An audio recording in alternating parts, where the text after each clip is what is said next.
आज शादी की सालगिरह थी और अनीता अपने पति राजेश के आने का इंतज़ार कर रही थी। शादी के कुछ सालों बाद उनके बीच कुछ दूरियां आ गई थी। एक प्यारा युगल जो एक दूसरे के बिना रह नहीं सकते थे, अब दूर दूर रहने लगे थे। वे अब हर छोटी छोटी बात पर लड़ने लगे थे। पत्नी यह देखने के लिए प्रतीक्षा कर रही थी कि राजेश को याद है कि नहीं कि आज उनकी शादी की सालगिरह है।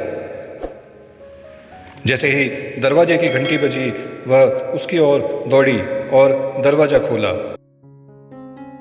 सामने पति था, जिसने उसे मुस्कान के साथ फूलों का गुच्छा और एक गिफ्ट दिया और उसे गले लगा लिया। दोनों जश्न मनाने लगे। वे इतने दिनों के झगड़े की भरपाई करना चाहते थे। दोनों बाहों में बाहें डालकर हल्के संगीत में नाचने लगे। कई दिन के बाद अनीता के लिए ऐसा दिन आया था। अचानक बेडरूम में फ़ोन बजा। अनीता फ़ोन उठाने चली गई।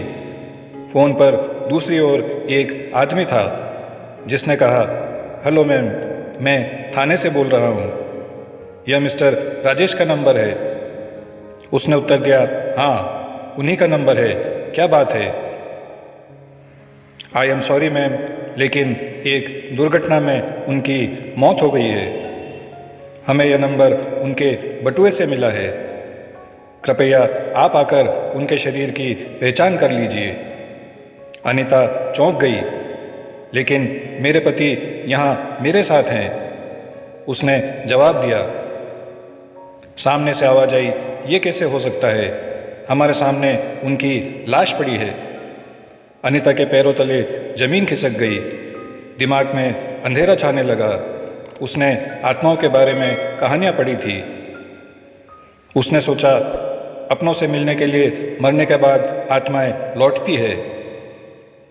उसका दिल डूब गया।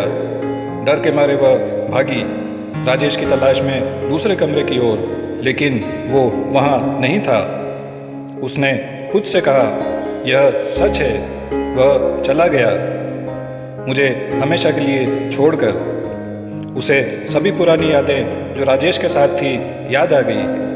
रोते हुए बोली, हे भगवान, आप मुझे एक मौका क्यों नहीं देते? वह दर्द के मारे फर्श पर गिर पड़ी।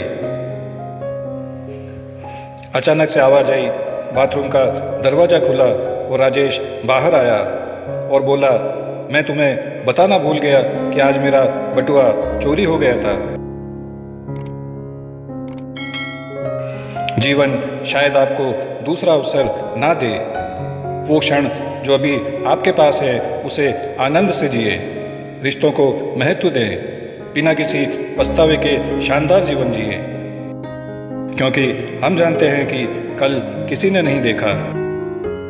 आज की बात करो और हर पल जिंदगी का आनंद लो।